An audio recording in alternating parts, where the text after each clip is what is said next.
Mortal Kombat has always been, and always will be. For millennia, the forces of good and evil have been locked in eternal battle over the control of Earthrealm. Some seek to use the tournament to destroy all that is good. Others seek vengeance, power, or eternal life. Time after time, each individual threat has been vanquished, and Earthrealm has enjoyed relative peace for many years. But there is concern that Earth is once again in peril. And this time, the threat of evil has two faces. It is now known that the sorcerer Quan Chi has escaped from the Netherrealm.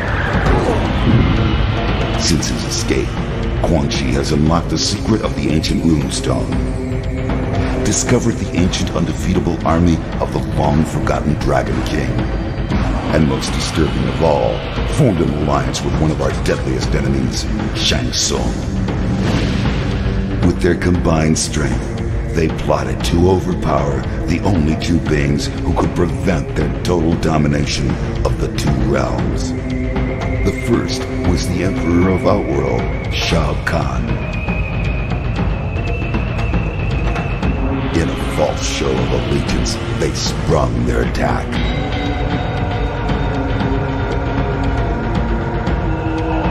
They then traveled to Earthrealm by way of a mystical portal known only to sorcerers and deities. There, they confronted Earth's mightiest warrior and champion of Mortal Kombat, Liu Kang. It has been Shang Tsung's desire to consume the soul of Earthrealm's greatest warrior.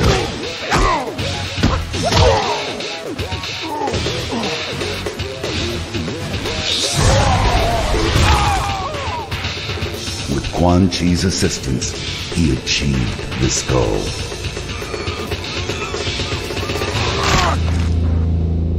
Liu Kang is dead.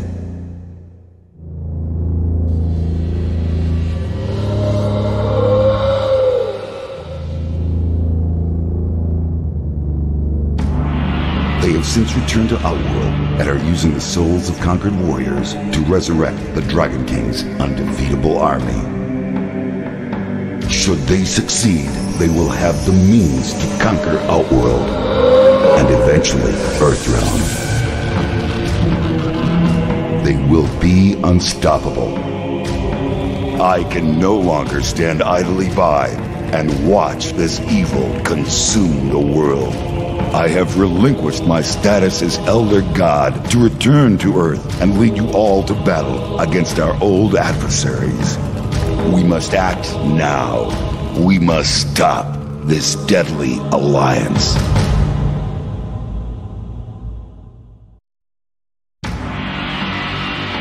Once again, the threat to Earthrealm has been vanquished. The deadly alliance is no more. What dangers lie in the future I can no longer foresee. Perhaps the Dragon King will in fact return. Perhaps the depths of the Netherrealm will spew forth a legion of Oni. Even the vampire people pose a threat to peace now that Outworld is in chaos.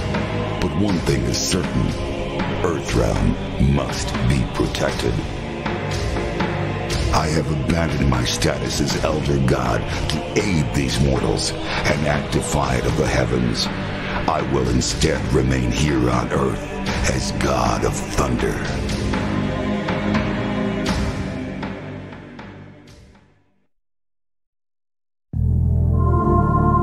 Kenshi had finally caught up with Shang Tsung in Outworld. Years ago, Kenshi had been manipulated into releasing the souls of his warrior ancestors. Shang Tsung had consumed those souls and left Kenshi to die in the tomb. The ordeal left Kenshi blinded, but the sword of his ancestors led him out of the depths. To redeem himself, Kenshi had vowed to free his ancestors from their captor. He cut Shang Tsung down with his ancestral sword, and a blast of souls was instantly released. The spirits of the warrior kings re-entered the sword as Kenshi held it above his head. His duty fulfilled, he could now return to Earthrealm.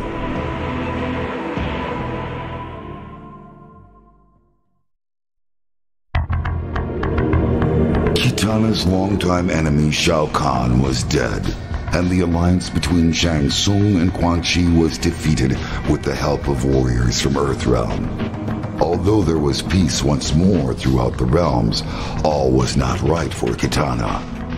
Saddened by the death of Goro, she attended a ceremony in the Kuotan Palace to honor her fallen friend and ally.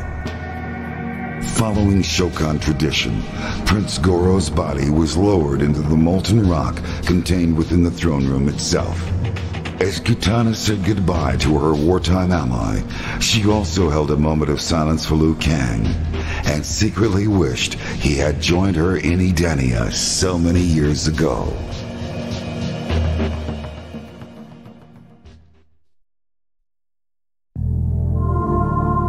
Li Mei had been promised that her people would be freed from enslavement if she could win the tournament held by the Deadly Alliance. Now that she had emerged victorious, the true purpose behind the tournament was finally revealed to her. Her soul would be the last one Shang Tsung needed to completely revive the Dragon King's lost army. Her people would never be freed, and Li Mei herself would remain trapped inside the mummified remains of a dead soldier, cursed to serve the Deadly Alliance forever.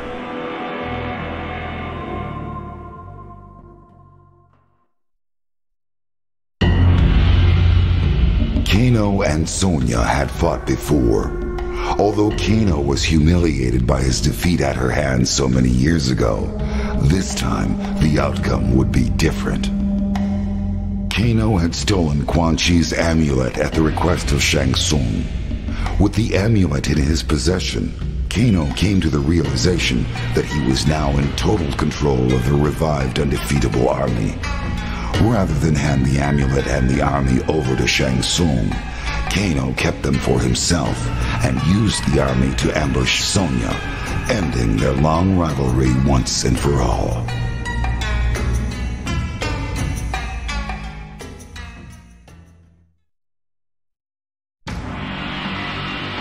The Deadly Alliance was successful in reviving the mummified remains of the Dragon King's undefeatable army. Shang Tsung, however, began to realize that his relevance in the partnership had evaporated once his talents for soul transplantation were no longer needed. The balance of power within the Deadly Alliance had seemingly been undone. Fearing betrayal, he secretly instructed Kano to steal Quan Chi's amulet in an attempt to gain control of the army. Since part of the soul transfer spell included the command to obey he who possesses the amulet, the army would obey only Shang Tsung and not Quan Chi once the amulet was in his possession. Amulet in hand, Shang Tsung revealed his betrayal to Quan Chi and commanded the army to destroy the sorcerer. Shang Tsung would succeed where others had failed. He would conquer the realms. He would conquer Earth.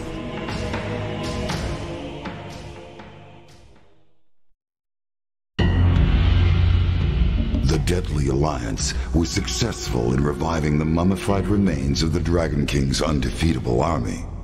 It would appear that nothing could stand in the way of Shang Tsung and Quan Chi as they began their domination of the realms. Unfortunately for Shang Tsung, however, Quan Chi had no further need for the partnership.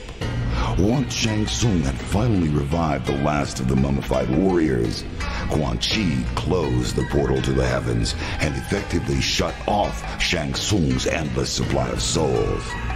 Quan Chi then instructed Kano to assassinate Shang Tsung in a surprise weapon attack. With their captor cut wide open, the thousands of souls Shang Tsung had consumed in the past spewed forth and swirled around the room. Quan Chi came to the realization that if Kano could so easily turn on Shang Tsung, he could also turn on Quan Chi himself. Quan Chi used his sorcery to drain the life from Kano and left his body where it fell. Immediately, one of the lingering souls shot into Kano's body. To Quan Chi's surprise, the man standing before him was no longer the black dragon thug known as Kano. Kano's body now contained the soul of the Shaolin monk, Liu Kang.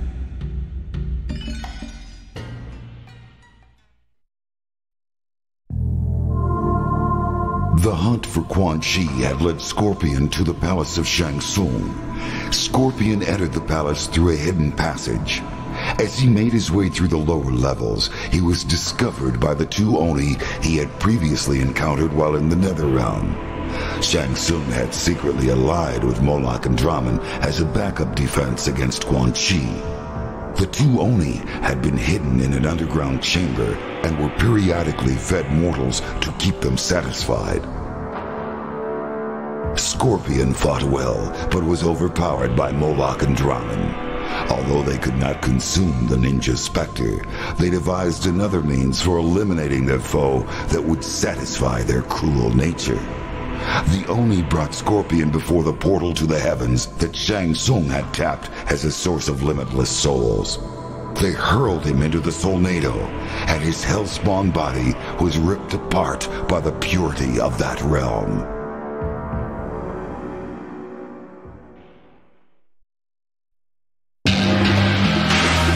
Sent by the sorcerer Shang Tsung, the two Oni known as Drahmin and Moloch confronted Quan Chi, enraged that he had tried to leave them stranded in the bowels of the Netherrealm. In the battle that ensued, Drahmin leapt at Quan Chi, and both combatants stumbled into the inner sanctum chamber.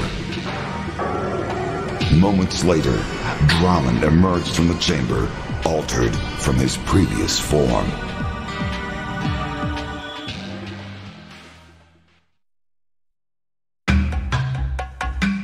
For many years, Mavado's Red Dragon clan had been secretly engineering the destruction of their rivals, the Black Dragon. Through careful manipulation, Mavado had used the Special Forces to unwittingly aid them in this task. In return for eliminating Kenshi for the Deadly Alliance, Mavado was finally granted his battle with the last known member of the Black Dragon, Kano. After a long, brutal fight, Mavado emerged victorious, and all traces of the Black Dragon had been erased. Impressed with the fighting skill and discipline of Mavado, as well as other members of his clan, Quan Chi realized the potential the Red Dragon held for staging the eventual invasion of Earthrealm. In return for their continued assistance, he offered crucial information about a new threat to Mavado's Red Dragon clan, the Lin Kuei.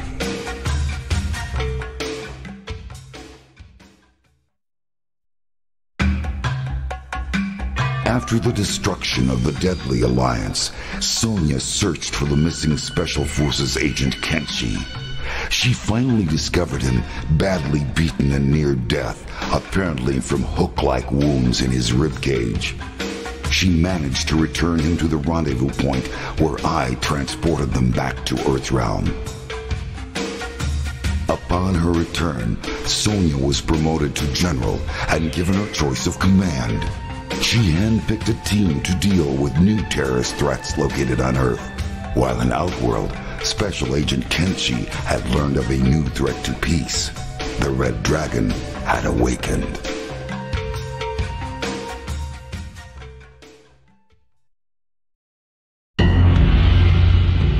Hsu Hao reported to his superior, Mavado, and informed him of his success in destroying the Special Forces Outer World Investigation Agency.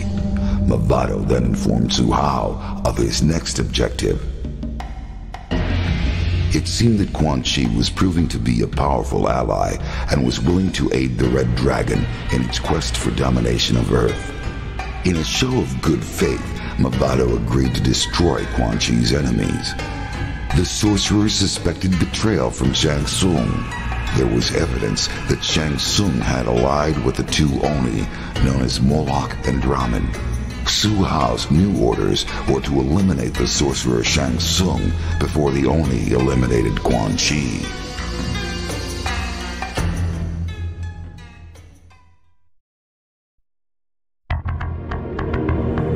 Jax had a score to settle with the traitor he knew as Hsu Hao.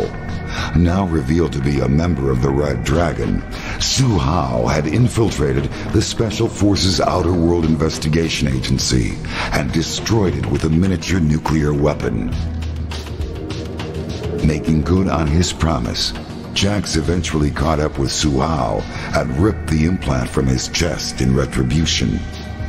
Hsu Hao died a most painful death.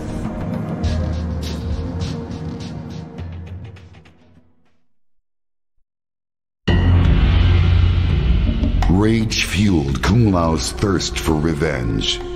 The memory of holding his fellow monk's broken body on the Lei Tai of the Wuxi Academy grounds consumed him as he rained blow after blow down upon Shang Tsung. Kung Lao had finally mastered the attack Rai Cho had taught him. The sorcerer could not withstand his whirlwind assault. Shang Tsung begged for mercy. Kung Lao granted him none. Upon his return to Earthrealm, Kung Lao stood before the modest shrine to Liu Kang, which had been erected by the Wuxi initiates during his absence in Outworld. He lit a stick of incense and placed it among the others already burning there. He bowed his head and prayed for safe passage to the afterlife for his friend and brother. With Shang Tsung's death, Liu Kang's spirit could rest peacefully. Earthrealm was safe once more, but at a terrible cost. The work of the White Lotus Society had become more important than ever.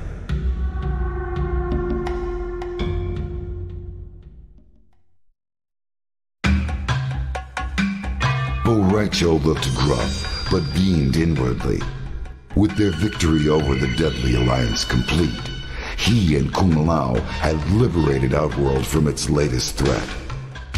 Despite the years that had passed since training his last student, his skills had proven useful once more. He was elated, but it would be inappropriate to express such emotions in front of his newest apprentice.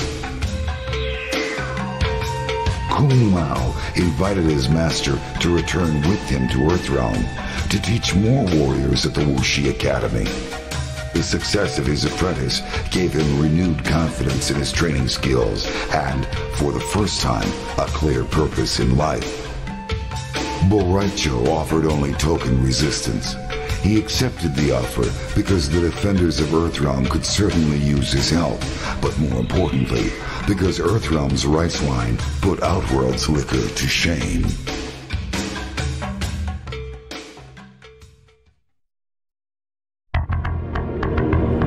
As they traveled back to the portal that would return them to Earthrealm, Sub-Zero revealed to Frost that she had been an integral part in the destruction of the Deadly Alliance, and that he was proud to have her as a member of the Lin Kuei clan. But unknown to Sub-Zero, Frost's true intention for joining the Lin Kuei was to become Grandmaster herself. She used her Ice Blast to temporarily immobilize him and rip the Dragon Medallion from his chest. As she held the medallion, she felt power surge through her body. Lacking the strength and discipline required to control the medallion's immense power, she was consumed by her own freezing ability.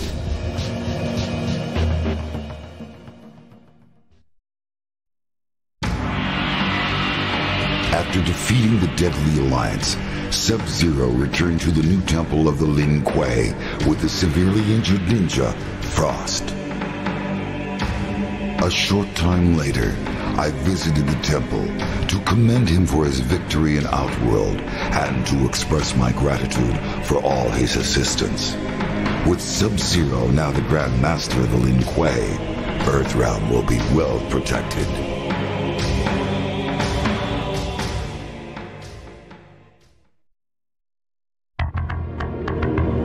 The enormous heat and pressure of the lava burned out Cyrax's sensors almost immediately. He cast about blindly in the infernal pit, searching for the orb Nitara had sent him to locate.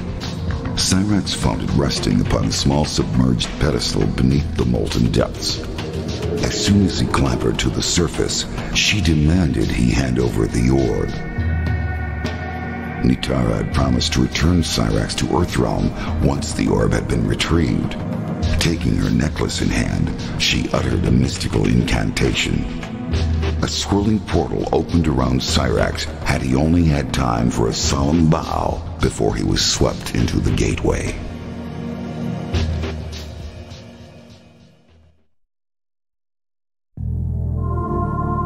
After what seemed like an eternity, Cyrax finally emerged from the lava, holding the orb that had bound Nitara's realm to Outworld for ages. At last it was within her grasp. She would be able to free her people from Shao Kahn's imprisonment. Fulfilling her end of the bargain, she sent Cyrax back to his Earthrealm home in exchange for the orb. Nitara stared into the orb. It seethed with the power trapped within. She raised it above her head and then smashed it to the floor. It shattered with an inhuman, soul-rending howl. Its horrible energy exploded away and tore her consciousness from her. She awoke later for the first time on her native soil.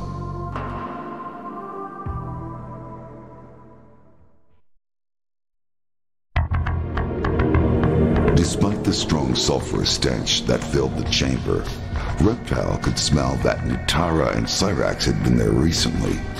There was no sign of them now, except for some scattered glass shards and a residual trace of strong magical energies. His revenge would have to wait. Suddenly, an expectant hush filled the chamber as energy cascaded around what appeared to be a dragon embryo. The tiny dragon stretched and the egg cracked. A beam of energy ripped out from inside and lanced into Reptile. His world was filled with a roaring power as his squamous body was twisted and transformed. The ancient prophecy had been fulfilled. The Dragon King had returned.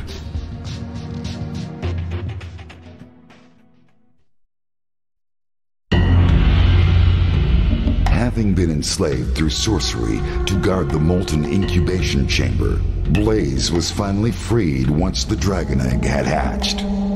He then resumed the quest he had undertaken before being subdued by his captors.